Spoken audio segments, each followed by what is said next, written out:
নমস্কার। আজ আবার একটা ভিডিও নিয়ে হাজির আপনাদের সঙ্গে আমি ঋষিকেশ। আজকে ইস্টবেঙ্গলের do or die match, Bengaluru এফসির বিরুদ্ধে কঠিন ম্যাচ। তবে এই কঠিন ম্যাচ খেলতে নামার আগে কিন্তু অস্কার বা ইস্টবেঙ্গল সমর্থকদের জন্য খুব একটা ভালো খবর দিতে পারছি না, কারণ ইস্টবেঙ্গল প্রস্তুতি তো করছে, কিন্তু আজকের ম্যাচে হয়তো গুরুত্বপূর্ণ ফুটবলারকে ছাড়াই ইস্টবেঙ্গলকে যেমন নামতে হবে, পাশাপাশি বেঙ্গালুরু এফসির যে সানচেজ, যিনি আগের ম্যাচে রেড কার্ড দেখেছিলেন, তারও নিষেধাজ্ঞা উঠে গিয়েছে, ফলত সে এই ম্যাচে খেলবে। অস্কার এদিকে তাকে ছেড়েই গেম প্ল্যান করে রেখেছেন।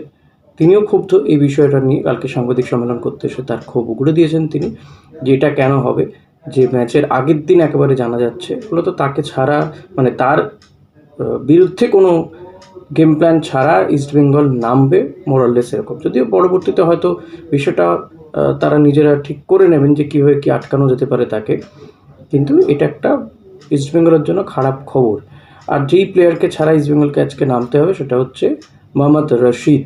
মোহাম্মদ রশিদ এবং আনোয়ার আলী তারা সোমবার দিন প্র্যাকটিস করেনি। মঙ্গলবার আনোয়ার প্র্যাকটিস করেছে, বাট রশিদ প্র্যাকটিস করেনি, তাকে সাইড লাইনে দেখা গিয়েছে। এবং গতকাল তো পয়লা বৈশাখ ছিল, গতকালও হালকা প্র্যাকটিস হয়েছে, ম্যাক্সিমাম সময় মিটিং হয়েছে, তারপর তো বার পুজো। আর এবারে ক্যাপ্টেন করা হয়েছে এই মরশুমের জন্য মোহাম্মদ রাকিবকে ক্যাপ্টেন করা হয়েছে। লাল চুংনুঙ্গা গতবারও ভাইস ক্যাপ্টেন ছিল, এবারও ভাইস ক্যাপ্টেন থাকছে সে। তো এই হলো প্র্যাকটিসের চিত্র, এবং রশিদকে ছাড়াই সম্ভবত আজকে নামবে ইস্টবেঙ্গল। সেক্ষেত্রে টিম কম্বিনেশনে কিছুটা পরিবর্তন হবে। এই ম্যাচেও কিন্তু জানা যাচ্ছে যে ইস্টবেঙ্গল হয়তো 3জন ডিফেন্সের প্লেয়ারকে নিয়ে নামছে, 3জন ডিফেন্ডার, অর্থাৎ ডিফেন্সের 3টে প্লেয়ারকে রেখে ইস্টবেঙ্গল নামবে। সেক্ষেত্রে কেভিন সিভেলে, জিকসন সিং এবং আনোয়ার আলী, এই 3জন ডিফেন্স সামলাবেন। অপরদিকে মাঝ মাঠে থাকবেন সাউল ক্রেসপোর সঙ্গে সৌভিক চক্রবর্তীকে ব্যবহার করা হবে। দুটো উইংয়ে, একদিকে বিষ্ণু, অন্যদিকে বিপিন সিংয়েরই খেলার চান্স বেশি। এই জুটি আগের ম্যাচে যথেষ্ট ভালো খেলেছে, অ্যাটাকে হেল্প করেছে, শুধু নয় তারা নিজেরা গোল করিয়েছে বা গোল করেছে। বিষ্ণুও গোল করার জায়গায় পৌঁছে গিয়েছিল, বাট সেটা মিস হয়, ব্যাড লাক। তো এরকম মিগুয়েল অ্যাটাকিং মিডিও হিসেবে খেলবেন, এবং ফরওয়ার্ড হিসেবে লালরেন্ডিকা এবং ইউসুফ ইসজারিকে খেলানো হবে। যেহেতু রশিদ খেলবে না, ফলত 4জন বিদেশিকে খেলানোই যাবে, এবং এদিকে ফরওয়ার্ডে একজনকে খেলানো হবে, ইউসুফ ইসজারিকে খেলবে। এরকমই কিন্তু হতে চলেছে আজকের ইস্টবেঙ্গলের ফার্স্ট 11, অন্তত এরকমই বলে মনে করা হচ্ছে। কিন্তু ইস্টবেঙ্গলকে এটা মাথায় রাখতে হবে, এবং অস্কার বুজোর এই যে গেম প্ল্যান বা এই রণকৌশল নিয়ে সমালোচনা হচ্ছে, কথা হচ্ছে, বাট তিনি প্রথম ম্যাচে ক্লিক করে গিয়েছেন, আগের ম্যাচে ক্লিক করে গেছেন, এই ম্যাচে ক্লিক করাটাও দরকার। তবে এটা ঠিক যে বেঙ্গালুরুর উইং প্লে কিন্তু যথেষ্ট ভালো। একদিকে আশিক কুরেনিয়ান রয়েছে, অন্যদিকে রায়ান উইলিয়ামস, এই দুজনকে আটকানোটা খুবই গুরুত্বপূর্ণ। সেটা কিভাবে অস্কার বুজো সাজাবেন, কীভাবে আটকাবেন তাদের দৌড়টা দেখতে হবে, কারণ যথেষ্ট ভালো গতি দুজনেরই রয়েছে।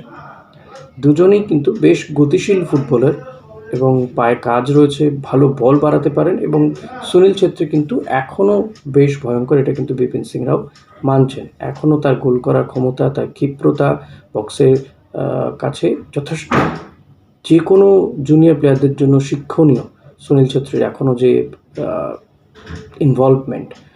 তো সেই বিষয়গুলো অস্কারের মাথায় থাকছে, বা প্লেয়ারদের মাথায় তিনি ঢুকিয়ে দিয়েছেন। গেম প্ল্যান যখন প্র্যাকটিস করেছেন সেটা তিনি বুঝিয়েছেন, বাট স্টিল বলতে হবে যে এটা কিন্তু চিন্তার বিষয় থাকছে যে অস্কারের 3জন ডিফেন্ডারকে নিয়ে খেলে ক্লিক করাটা কঠিন। ম্যাচটা জিতে ইস্টবেঙ্গলকে লিগ টেবিলের উপরে থাকতে হবে। লিগ চ্যাম্পিয়নশিপের লড়াইয়ে ইস্টবেঙ্গল রয়েছে, ইস্টবেঙ্গল কেন, আরও অনেক টিম রয়েছে, কিন্তু ইস্টবেঙ্গলও রয়েছে। অন্যান্য বারের তুলনায় এবার যথেষ্ট ভালো পারফরমেন্স হচ্ছে, বাট পরপর 3টে ম্যাচ জেতার মতন একটা সুযোগ এসছে। এবং বেঙ্গালুরুর অ্যাটাক যেমন ভালো, ডিফেন্স বা গোলকিপার অতটা ভালো মানের নয়।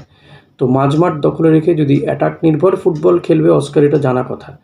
তো হয়তো অস্কার ভাবছেন যে attack is the best defence, but ডিফেন্সকেও কিন্তু শক্তপোক্ত রাখতে হবে। এটা ঠিক যে এই মুহূর্তে ইস্টবেঙ্গলের ডিফেন্সও যথেষ্ট শক্তপোক্ত রয়েছে, ভালো খেলছে, কিন্তু ক্ষণিকের কিছু ভুলের জন্য কিন্তু প্রবলেম হলেও হতে পারে।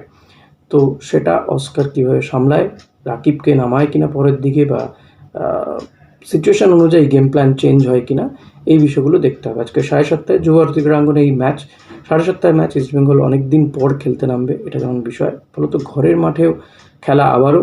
আগের অ্যাওয়ে ম্যাচ খেলে এসছে, অ্যাওয়ে ম্যাচে পয়েন্ট নিয়ে এসছে, এটা পজিটিভ দিক। অপরদিকে বেঙ্গালুরু, তারা ম্যাচ হেরে আসছে এখানে খেলতে, তো তারা মেন্টালি পিছিয়ে থাকবে। ইস্ট বেঙ্গল মেন্টালি অনেক বেশি উজ্জীবিত থাকবে, কারণ তারা অ্যাওয়ে ম্যাচ জিতে এসছে। এটা একটা বড় মোটিভেশনের জায়গা কিন্তু, এবং এই গেম প্ল্যান করেই জিতেছে, সেটাও একটা বিষয়। যেখানে বিদেশি স্ট্রাইকারকে ছাড়া ইস্ট বেঙ্গল খেলতে নেমেছিল, সেটা কম বড় কথা নয়। কিন্তু এই জয়টা সব দিক থেকে অনেক বেশি মোটিভেট রাখছে ইস্ট বেঙ্গলকে। সেই দিকগুলো দেখেই অস্কার বোঝাই এই সাহসের সিদ্ধান্ত নিচ্ছেন। লেটস সি কী হয়।